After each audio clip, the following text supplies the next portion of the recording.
to do this all within 4 years.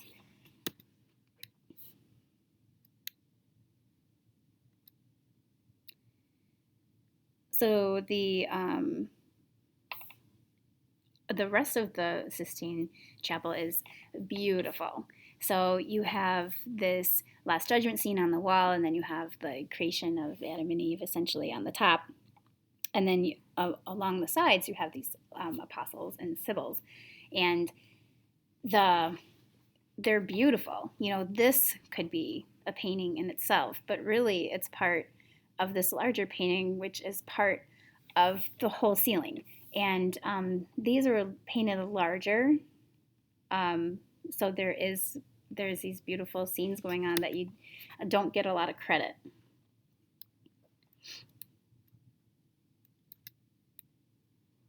So, and then even like if you zoom in even more, you have these beautiful folds. So attention and detail to every single little thing. But these are the Christ family that is represented, but we really don't know who or what because it's so everyday, common life kind of setting.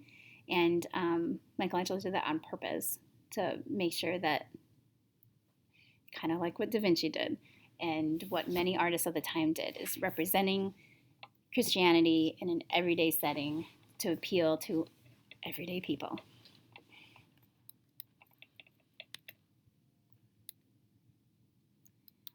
That's back to the ceiling.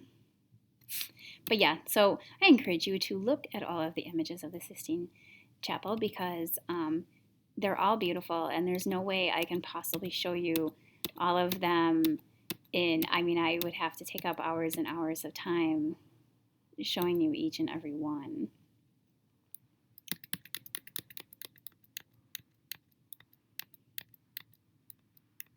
Okay, so you should, but once again, there's the church.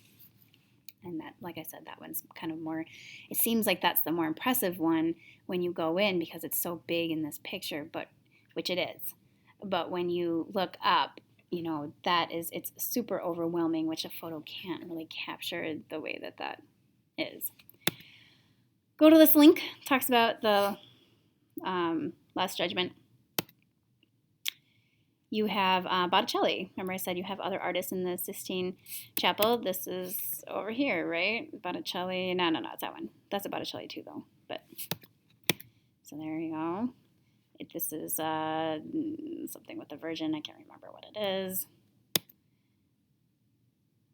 This is a super famous painting, but showing that sense of architecture, how I said that other artists did this too and like kind of perfected. This is considered a true linear perspective, like where nothing is changed. Even like some of Da Vinci's and Masaccio and how they were using that perspective, there are some problems with it. This one there's nothing wrong with it. It's exactly perfect. More images inside the Vatican. The whole church goes into museums and into other basilicas and other wings, and the whole thing's beautiful. So, and this is another famous painting that Michelangelo did, and he's sitting in there as the artist, but so he did paintings besides the Sistine Chapel. He did more paintings within that, which is also amazing. This is the outside of the Sistine Chapel. Not exactly very pretty at all. You wouldn't never guess that something so beautiful is inside of there. This is kind of what it looks like. This is what it looks like today, maybe back in the day where it was smaller and they kind of added onto it. But you can see that it's, there's really not anything that impressive about it. And this would be the inside before the ceiling was painted. This is kind of a depiction. This was the last thing to be done. And this is so it's a large area and he's filled in. That's why he painted some of those things in triangles, because he was fitting it to the style of the ceiling. This is the Vatican Square, though, so you can see that, and the Sistine Chapel is over here somewhere. But so anyway, it's all part of this huge area that is filled with art and filled with where so many people come through it every day, and they still practice service inside and outside, like so. Every Sunday, you can go to the Vatican and have your Sunday service. Sometimes the Pope is there, sometimes he's not.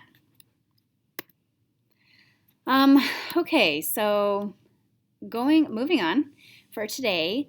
To conclude, you should think about what you're going to do to write a compare and contrast essay. Pick 2 images to compare and contrast. These 2 images are the main ones that you're talking about. Then write bullet points for each image, okay? Talk about why they're important, how they're the same, how they're different.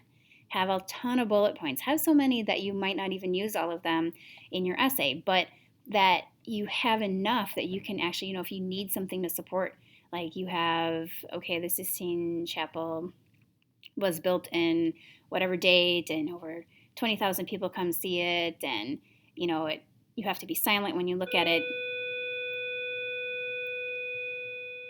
Those are all important bullet points. You might not end up using them, but write them in. You should also have support images for each art. So if you're going to talk about the Sistine Chapel, also talk about Michelangelo's David. Compare to support the way that he molds the bodies and the figures. Brian Dutcher to the office and Trevor Lohman. Brian Dutcher and Trevor Lohman to the office. So I am finishing this super fast. You can read through the rest. I'm including another short essay on there, but thank you for listening.